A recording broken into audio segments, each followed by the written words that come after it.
Self-care, absolutely, we want to be taking care of our physical health and how we're doing in our bodies and what have you.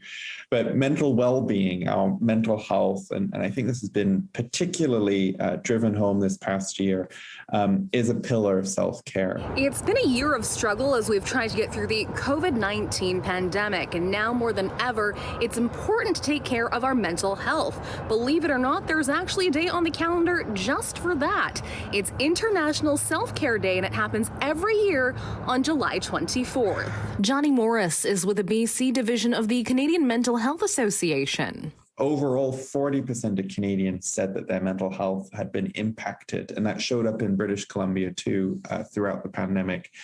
And what we did notice were that particular groups were harder hit around their mental health: 18 to 24-year-olds, racialized folks, so Black, Indigenous, people of color, folks living with a disability. When people think of self-care, they might think of indulging in desserts or an extra long bubble bath, but there's more to it than that. Self-care is one part of the puzzle here. And so when we talk about big things like pandemics and climate change, the reaction might be, well, what's self-care going to do when we're grappling with something so big? And that's a really important point. He says prioritizing can help us manage our lives on an individual level. Eating, exercise, movement, taking time for ourselves, disconnecting from social media, and at the same time, look at ways that we can make the big changes that we're going to need to make and continue to make to tackle those big things that have an impact on our mental health. Do you make time for self-care in your life? No. Doesn't matter to you at all? No. Very long skincare routine every night and morning, it's like a 6-step routine. I don't really take naps. No. Me neither. I'll try to sleep at night, like a good amount. I won't sleep for just 4 or 5 hours a night. Soccer.